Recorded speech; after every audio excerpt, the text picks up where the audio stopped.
Billings, Montana. The Trump administration's decision to lift a moratorium on coal sales from public lands could hasten the release of more than 5 billion tons of greenhouse gases, but officials concluded Wednesday it would make little difference in overall U.S. climate emissions. That conclusion from the Bureau of Land Management comes after a judge ruled last month the administration had failed to consider the environmental effects of resuming coal sales from public lands. Sales were largely halted in 2016 under President Barack Obama over worries about climate change. But the moratorium was rescinded by then Interior Secretary Ryan Zinke soon after President Donald Trump took office, fulfilling a campaign pledge from the Republican.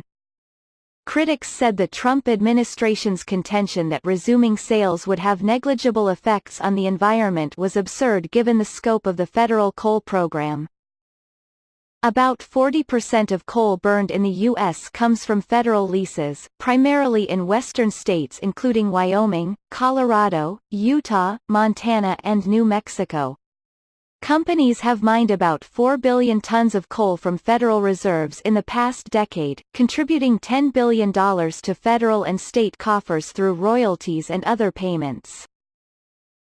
In Wednesday's report, the Bureau of Land Management analyzed applications from companies for coal leases totaling more than 2.5 billion tons of the fuel.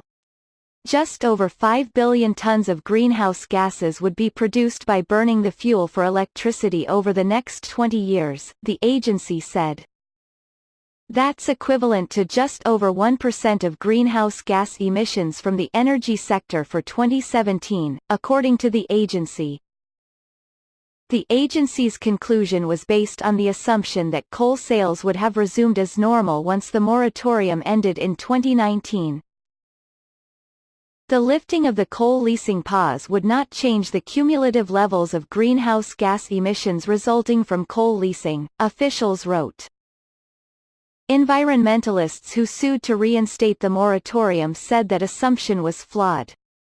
They also blasted officials for providing only a 15-day comment period. This seems to be both absurd and tremendously insulting to the public, said attorney Michael Saul with the Center for Biological Diversity, one of several groups that sued to block the moratorium.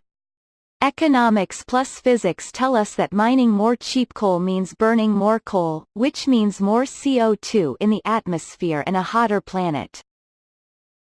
The Attorneys General of California, New Mexico, New York and Washington, all Democrats, also had challenged Trump's move to end the moratorium. A spokeswoman for the National Mining Association, which intervened in the court cases on behalf of the Trump administration, declined to comment on Wednesday's report. The industry group has said previously that it was the Obama administration that violated federal law by imposing the moratorium without first analyzing its effects on the coal industry.